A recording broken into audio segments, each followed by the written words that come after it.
ஸ்க்ரீனில் தெரிகிற இந்த ப்ராடக்ட்ஸை ஆஃபர் ப்ரைஸில் வாங்க டிஸ்கிரிப்ஷன் பாக்ஸில் இருக்க லிங்கை கிளிக் பண்ணுங்கள்.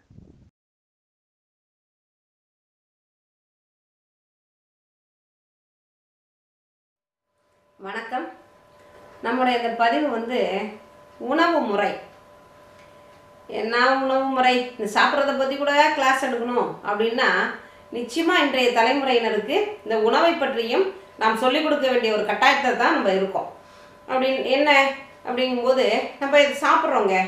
இப்போ எல்லாருமே ஃபாஸ்ட் ஃபுட் சாப்பிட்றாங்க, ஜங்க் ஃபுட் சாப்பிட்றாங்க அப்படின்னு சொல்ல முடியாது.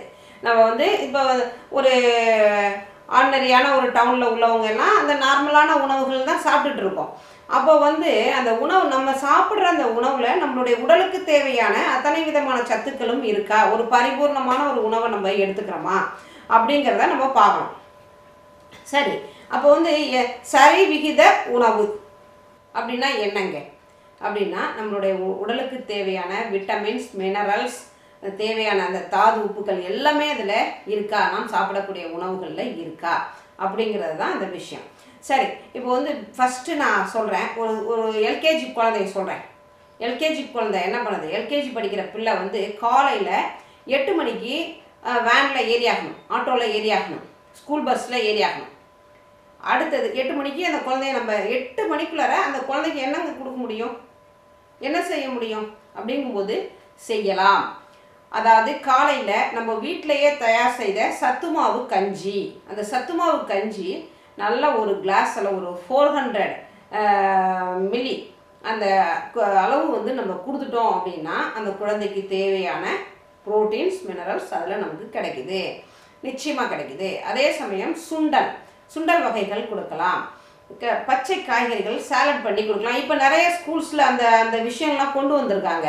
இதெல்லாம் கொண்டு வரணும், ஃப்ரூட் சாலட் கொண்டு வரணும், வெஜிடபிள் சாலட்ஸ் கொண்டுட்டு வரணும், இதுக்கெல்லாம் மார்க்ஸ் கொடுக்குறாங்க. அந்த மாதிரிலாம் கொடுக்கும்போது அந்த குழந்தைகள் ஆர்வமாக பிடிச்சோ பிடிக்காமலோ எதையோ சாப்பிட்டு வச்சிடுறாங்க.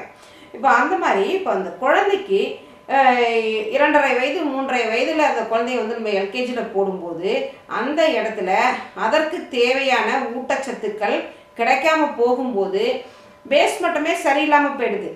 அடித்தளம் சரியாக இருந்தால் தானே பில்டிங் ஸ்ட்ராங்காக இருக்கும்.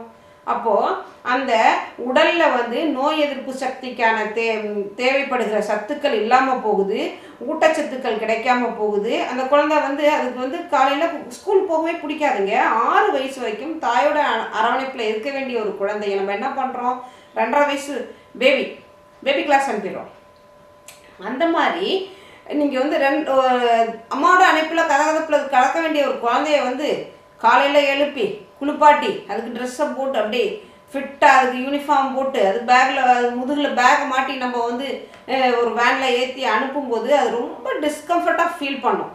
அதோட மனநிலையிலையும் பாதிப்புகள் ஏற்படும். பட் இந்த அவசர யுகத்தில், இந்த நவீன காலத்தில் அதெல்லாம் தவிர்க்க முடியாத விஷயங்கள் ஆகிப்போச்சு.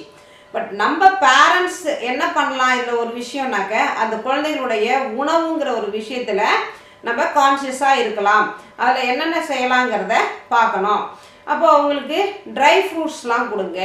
ட்ரை ஃப்ரூட்ஸ் என்னென்ன, பேரிச்சம்பழம், உலர்ந்த திராட்சை, ஃப்ரூட்ஸ் அண்ட் நட்ஸ் அப்படின்னு சொல்கிற மாதிரி அந்த முந்திரி பருப்பு, பாதாம் பருப்பு, சாரை பருப்பு, வால்நட், இந்த மாதிரியான விஷயங்களை இந்த குழந்தைகளுக்கு நம்ம சாப்பிட சிறிய வயதிலிருந்தே பழக்கப்படுத்தணும். அதில் தேவையான விஷயங்கள், உடலுக்கு தேவையான ஊட்டச்சத்துக்களை அளிக்கக்கூடிய விஷயங்கள் நிறைய இருக்குது. ஓகே, அடுத்த ஸ்டேஜ் போகிறோம். அடுத்த ஸ்டேஜ் என்னென்னா, அந்த வீட்டில் இருக்கும்போது தான் அந்த குழந்தைக்கு அந்த உணவை ரசித்து, எந்தெந்த உணவில் அதெல்லாம் பெரியவங்க சொல்லி கொடுப்பாங்க. இது சாப்பிடு, இதில் இந்த சத்து இருக்குது சாப்பிடு, இதில் அந்த சத்து இருக்குது, சுண்டல் சாப்பிட்றா ப்ரோட்டீன் இருக்குது, கேரட் சாப்பிட்றா கண்ணுக்கு நல்லது, கருவேப்பிலை தொகை சாப்பிடுப்பா முடி நல்லா வளரும்ப்பா சொல்லுவாங்களா தாத்தா பாட்டி? இதெல்லாம் சொல்லித்தான் வளர்த்தாங்க எங்களெல்லாம். டெய்லி ஒரு தொகையல் சாப்பிடணும். எந்த தாய்மார் தொகையில் அரைக்கிறாங்க இன்னைக்கு? தொகையல், அதாவது கருவேப்பிலை தொகையல், எலுமிச்சை இலை தொகையல், நார்த்த இலை தொகையல், புதினா சட்னி, கொத்தமல்லி சட்னி, ஞாயிறுவி இலை தொகையல், உத்தாமணி இலை குழம்பு, இதெல்லாம் அந்த காலத்தில் இருந்தது. பட் இன்றைக்கி அதெல்லாம் இருக்கா? இல்லை. நம்மளோட கான்செப்ட் என்ன அப்படின்னா, உணவே மருந்துங்க.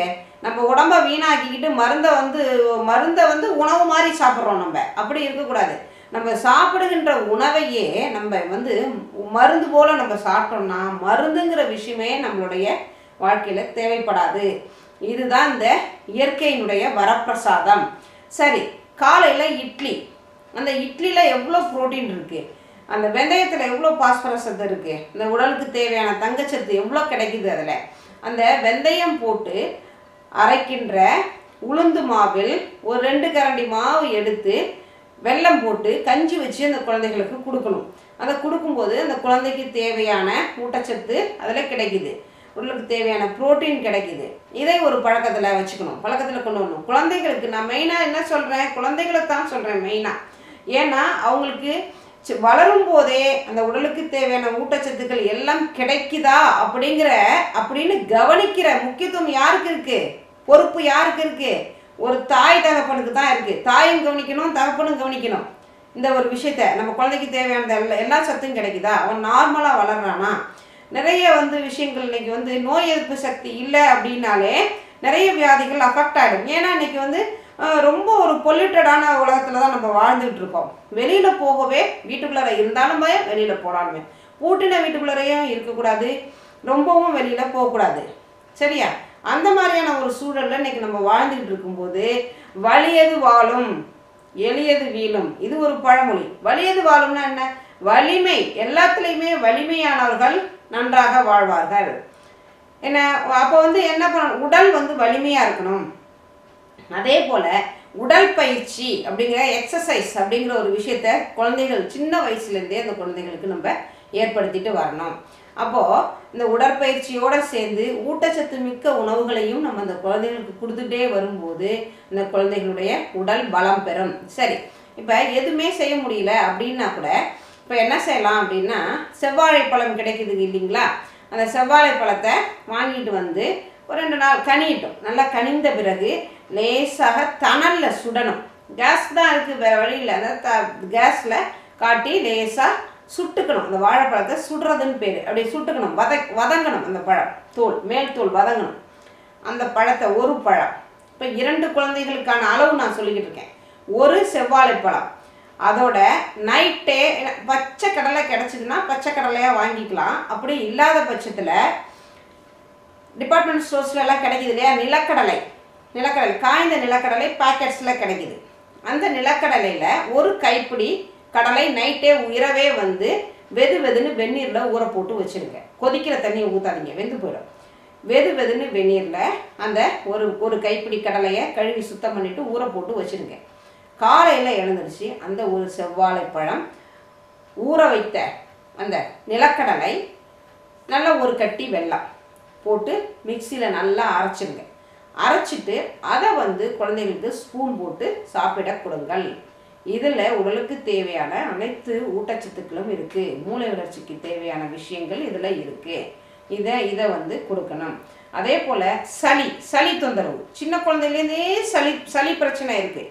அதாவது இன்றைக்கி உயிர், இந்த உடல் இயங்குது, உயிர் அப்படின்னாலே, பிராணன் அப்படின்னாலே அதற்கு ராஜகோள உறுப்புகளில் முதன்மையான உறுப்புன்னு எதை சொல்கிறோம், லங்ஸை தான் சொல்கிறோம், நுரையீரலை தான் சொல்கிறோம்.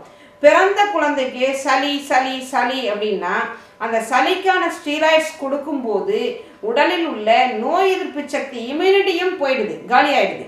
அப்போ குழந்தை குண்டா இருக்கான், புஷ்ண மாதிரி இருக்கான்னு சொல்கிறதெல்லாம் நல்ல சத்து இல்லை, நல்ல ஊட்டமான சதை கிடையாது. அது ஸ்டீராய்ட்ஸ்னால விழுகிற உடம்பு. அப்போ பொதன்னு போயிடுவாங்க. அப்படியே அப்போ பொதன்னு போயிட்டா உடம்புல உள்ள ரத்தமெல்லாம் போயிட்டு இம்யூனிட்டி காலி ஆயிடுச்சுன்னா ஒரு சோர்வு, எப்போ பார்த்தாலும் தூங்கிறது, மதன்னு இருக்கிறது, படிப்பில் நாட்டமின்மை. சளி இருந்துச்சுன்னா அந்த குழந்தைய நீங்கள் ஸ்பெஷலாக கவனிக்கணும்னு நான் சொல்கிறேன். சளி இருந்ததுனாலே அவங்க டல்லாகிடுவாங்க, ஸ்டடீஸில் கான்சன்ட்ரேஷன் இருக்காது. அந்த நம்ம என்ன செய்வோம், ஐயோ பிள்ளைக்கு சளியாக இருக்கேன்னு டாக்டர்கிட்ட அழைச்சிட்டு போய் அவங்க கொடுக்குற ஸ்டீராய்ட்ஸை கொடுத்து தான் ஸ்கூலுக்கு அனுப்புவோம்.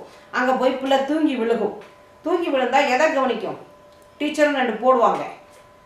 அப்போ படிப்பும் அப்போ டீச்சர் அடிக்கிறாங்கன்னா அதுக்கு படிப்பில் நாட்டம் குறைஞ்சிடும், அங்கே போகிறதுக்கு பிடிக்காது, ஸ்கூல் போக மாட்டேன்னு அடம் பிடிக்கும். இந்த மாதிரி நிறைய விஷயங்கள் ஒன்றை தொடர்ந்து ஒன்றாக, ஆரோக்கிய சம்பந்தமான விஷயங்கள் ஒன்றை தொடர்ந்து ஒன்றாக இருக்கும். அப்போ இதில் பெற்றவங்க இன்னைக்கு வந்து என்ன பண்ணுறோம், 2 பேரும் சம்பாரிச்சா தான் குடும்பத்தை ஓட்ட முடியுங்கிற சூழ்நிலையில் இருக்கிறப்போ சம்பாதிப்பதற்காக ஓடிக்கொண்டே இருக்கிறோம். அதில் வந்து குழந்தைகளுடைய ஆரோக்கியத்தை கவனிக்கிறதுக்கு நேரமே இருக்கிறது இல்லை. இந்த பதிவை பார்த்த பிறகாவது சில விஷயங்களில் கான்சன்ட்ரேட் பண்ணுங்க. வீட்டுக்குள்ளார ஏசி வச்சுருக்கோம். ஏசி அப்படிங்கிறது வந்து நான் நல்ல விஷயம்னு சொல்ல முடியாது. பட் வந்து ஒரு சீதோஷ்ண நிலை மாறும்போது அந்த வெயிலினுடைய தாக்கத்தை குறைக்கிறதுக்கு ஏசி யூஸ் பண்ணிக்கலாம், தப்பு கிடையாது. பட் அந்த ஏசியிலேயே 24 ஹவர்ஸும் இருக்கணும் அப்படின்னு நினைக்கிறது தப்பு. அந்த ஏசி ரூமை வந்து எந்த அளவுக்கு பராமரிக்கிறோம் என்பதும் முக்கியம். அதே போல் பேங்க்கில் வேலை பார்க்குறவங்களுக்கு ஒரு அசௌகரியம் ஏற்படும். அதாவது பேங்க் எல்லாம் இன்றைக்கி வந்து ஃபுல்லி ஏசி தான். அந்த ஏசி வச்சு அந்த பேங்க்கில் பார்த்தீங்கன்னா ஏர் ஃபில்டர்ஸ் இருக்கான்னு பார்க்கணும். அந்த காற்றை சர்க்குலேட் பண்ணி இப்போ வந்து பேங்க் அப்படிங்கும்போது அதில் வந்து ஆயிரக்கணக்கான வாடிக்கையாளர்கள் வந்து போன இடமா இருக்கும். அதில் எவ்வளோ பேர் வியாதியஸ்தர்கள் வருவாங்க. தும்மல், இருமல் எல்லா விஷயமும் அந்த ஏசி ரூம்குள்ளே நடக்கும்போது, ஏசி கால்குள்ளே நடக்கும்போது அந்த இடத்தில் இருக்கக்கூடிய குளிர்ச்சியான அந்த சீதோஷ்ண நிலையில் அந்த கிருமிகள் பல்கி பெருகும். நல்லா சொல்கிறேன், ஒரு மணி நேரம் ஒரு ஏசி ரூம்குள்ளே போய் உட்காந்துட்டு ஒரு ஜுவல்லரி ஷாப்குள்ளே போய் ஏசி செய்யப்பட்ட ஏர் கண்டிஷன் செய்யப்பட்ட ஒரு ஜுவல்லரி ஷாப்குள்ளே போய் ஒரு மணி நேரம் உட்காந்துருந்துட்டு வரும்போது வெளியே வரும்போது பார்த்தீங்க அப்படின்னா மறுநாள் வந்து சம்மந்தமே இல்லாமல் சளி பிடிச்சிருக்கும். ஹெவியாக சளி உறைஞ்சிரும். நிறைய விஷயங்கள் நிறைய தெரியும். அந்த முதல்ல பாதிக்கப்படுறது லங்ஸ் தான். அதனால் அப்போ என்ன பண்ணலாம் அப்படிங்கும்போது அந்த லங்ஸை வந்து நம்ம வந்து ஸ்ட்ராங்காக வச்சுக்கணும். எப்படி ஸ்ட்ராங்காக வச்சுக்கிறது அப்படிங்கும்போது இதற்கு ஒரே வழி மூச்சு பயிற்சி மட்டுமே. அந்த மூச்சு பயிற்சி பண்ணும்போது அந்த நுரையீரல் பலப்படுகிறது. என்ன விதமான நோய் கிருமிகள் உள்ளே போனாலும் எதிர்த்து வெளியே அனுப்பிடும். அப்போ வந்து அந்த இன்ஹேல் பண்ணும்போது அதிகப்படியான ஆக்சிஜன் உள்ளர போகும். அது உள்ளர உள்ள விஷயங்கள் வெளியே வரும். அப்போது வந்து அந்த லங்ஸ் வந்து ஸ்ட்ராங்காக இருக்கணும். அந்த லங்ஸுக்கு தேவையான உணவுப் பொருட்களை நம்ம எடுத்துக்கணும். ட்ரை ஃப்ரூட்ஸ் நிறைய எடுத்துக்கோங்க. ஃப்ரூட்ஸ் அண்ட் நட்ஸ் அப்படிங்கிற மாதிரி முந்திரி பருப்பு, பாதாம் பருப்பு, திராட்சை, பேரிச்சம்பழம் எல்லாமே உலர்ந்தவை. அதே போல் ஒரு வெளியூர் போகிறோம் அப்படின்னாலும் இந்த விஷயங்களெல்லாம் நம்ம கையில் எடுத்துகிட்டு போனோம்னா தேவையான ஊட்டச்சத்துக்கள், உடல் சோர்வு இல்லாமல் இந்த ட்ரை ஃப்ரூட்ஸ் பார்த்துக்கோ. அது மாதிரி 40 இயர்ஸ்க்கு மேலே உள்ளவங்களுக்கும் இந்த ட்ரை ஃப்ரூட்ஸ் ரொம்ப முக்கியமாக தேவைப்படுது. அது மாதிரி காலேஜ் கோயிங்ஸ் அந்த டீனேஜ் பிள்ளைகளுக்கும் இந்த ஃப்ரூட்ஸு, அதாவது ஃப்ரெஷ்ஷான ஃப்ரூட்ஸும் நிறைய கொடுக்கணும். ஃப்ரூட்ஸ் அண்ட் வெஜிடபிள்ஸ் தாங்க இந்த குழந்தைகளுக்கு ரொம்ப முக்கியம். இப்போ வந்து அந்த ஃப்ரூட்ஸ் அண்ட் வெஜிடபிள்ஸ் அப்படின்னு எடுத்துக்கும்போது அதை ராவாக சாப்பிட அவங்கள பழக்கப்படுத்துங்க. வெஜிடபிள்ஸ்லாம் ராவாக கொடுங்க, சாலட்ஸாக கொடுங்க. அப்படி கொடுக்கும்போது அவங்களுக்கு இந்த முகப்பருக்கள் வருவது குறைகிறது, தலைமுடி கொட்டுற பிரச்சனை சரியாகும். இது எல்லாமே உணவு தான். ஒரு பிரச்சனையை ஏற்படுத்திக்கிட்டு அதுக்கு போய் மருந்து மாத்திரை அப்படின்னு ஒரு தீர்வுக்கு போகாமல் உணவையே ஆரோக்கியமாக நம்ம சாப்பிடும்போது இந்த மருத்துவத்தின் அவசியம் தேவையில்லை அப்படின்னு நான் சொல்கிறேன். இதை இந்த குழந்தைகளுக்கெல்லாம் சொல்லி நம்ம புரிய வைக்கணும். ஆனால் இன்றைக்கி எந்த குழந்தை கேட்குது தெரியல. இந்த பதிவை பார்த்துட்டு தாய்மார்கள் இந்த உணவுங்கிற ஒரு விஷயத்தில் கொஞ்சம் கான்சியஸ் ஆனீங்க, அந்த உணவு அப்படிங்கிற ஒரு விஷயத்துக்கு முக்கியத்துவம் கொடுத்தீர்கள் என்றால் எனக்கு ரொம்ப சந்தோஷமாக இருக்கும். அதாவது குழந்தைகள் தான் நாளைக்கு ஆதாரம், நாளைய சமுதாயத்தை கட்டமைக்க போகும் தூண்கள் அவர்கள் தான். அப்போ அந்த குழந்தைகளை வந்து நம்ம எந்த அளவுக்கு நம்ம ஆரோக்கியமாக வளர்க்குறோம் அப்படிங்கிறதுல தான் இந்த விஷயமே இருக்குது. அதோட நம்மளுடைய உடல்நிலையும் நம்ம கவனிச்சுக்கணும். தாய்மார்கள் தங்களுடைய உடல்நிலையும் கவனிச்சுக்கணும், குழந்தைகளுடைய உடல்நிலையும் கவனிச்சுக்கணும். இதில் சிறுதானிய வகைகள் இன்றைக்கி வந்து நல்ல ஒரு அவேர்னஸ் வந்துடுச்சு. சிறுதானியங்கள் வந்து நிறைய ஊட்டச்சத்து மிகுந்த உணவுகளாக இருக்குது. அப்படிங்கிறதுனால சிறுதானியங்களையும் உணவில் அப்படியே ரெகுலர் ரொட்டீன்ஸில் கொண்டுட்டு வரணும். இன்றைக்கி நிறைய விஷயங்கள் இன்றைக்கி வந்து ரெடிமேடாகவே கிடைக்குது. நம்மளால் ப்ரிப்பேர் பண்ண முடியல அப்படிங்கிற பட்சத்தில் அந்த ரெடிமேடு மாவு வகைகளை வாங்கி நம்ம சேர்த்துக்கலாம். முன்னாடியெல்லாம் சாதாரணமாக வந்து பொங்கல் பண்ணுவோம், அரிசி போட்டு பாசிப்பருப்பு போட்டு பொங்கல். ஆனால் இப்போது நீங்கள் என்ன செய்யுங்க, அந்த சிறுதானிய வகைகளை வாங்கி அதில் பாசிப்பருப்பு போட்டு பொங்கல் பண்ணி கொடுக்கலாம். புலாவ் பண்ணலாம். தோசை மாவு தயார் பண்ணும்போது முன்னாடிலாம் அரிசி உளுந்து போட்டு தோசை மாவு, இட்லி மாவு தயார் பண்ணுவோம். இப்போது வந்து இந்த சிறுதானிய வகைகளையும் சேர்த்து ஊற வைத்து சத்தான தோசை, இதுலேயும் சத்து தோசைனாலே அதில் வந்து புரோட்டீன் இருக்குதான். பட் இதில் வந்து நம்ம சிறுதானிய வகைகளையும் நம்ம நிறைய விதங்களில் அந்த சிறுதானியங்களை நம்ம வாழ்க்கை முறையில் கொண்டுட்டு வரணும் அப்படிங்கிறத கேட்டுக்கிறேன். முதல்ல உடல்நிலையில் ஒரு கான்சியஸ் வைங்க. ஆரோக்கியத்தை பற்றி நினச்சி பாருங்கள். குழந்தைகளுடைய ஆரோக்கியம் ரொம்ப ரொம்ப முக்கியம். அதோட பெண் குழந்தைகள் அப்படிங்கும்போது அவங்களுக்கு படிப்பு சுமை அதிகம். இப்போல்லாம் பார்த்தீங்கன்னா 10 வயதில் பூப்படைஞ்சிடுறாங்க. அதுக்கு பிறகு அவங்களுக்கு அந்த மென்சுரல் ப்ராப்ளம்ஸ் இருக்குது, ப்ளீடிங் ப்ராப்ளம்ஸ் இருக்குது. அதற்கான உணவுகள் ஊட்டச்சத்துக்கள் நீங்கள் கொடுக்கணும். அப்போ இந்த பெண் குழந்தைங்களுக்கு ஸ்ட்ரெஸ்ஸு ஜாஸ்தியாக போகிறதுனால அதில் நிறைய ப்ராப்ளம்ஸ் வருது. அதனால் என்ன செய்யணும்னா, நீங்கள் இந்த உணவுங்கிற ஒரு விஷயத்தை இயற்கை உணவாக எடுத்துக்கிற ஒரு பழக்க வழக்கத்தை ஏற்படுத்திக்கணும். உணவே மருந்து அப்படிங்கிற மாதிரி அந்த உணவை நீங்கள் பழக்கத்தில் கொண்டுட்டு வந்தீங்கன்னா உங்களுடைய வாழ்க்கை முறையும் ஆரோக்கியமாக இருக்கும். அதாவது உணவை கவனித்தால் ஆரோக்கியம் மேம்படும். பேசும் வார்த்தைகளையும் சொல்லையும் செயலையும் கவனித்தால் வாழ்க்கை மேம்படும். கவனித்து செயல்படுங்கள், வாழ்க்கையில் வெற்றி பெறுங்கள். வணக்கம்.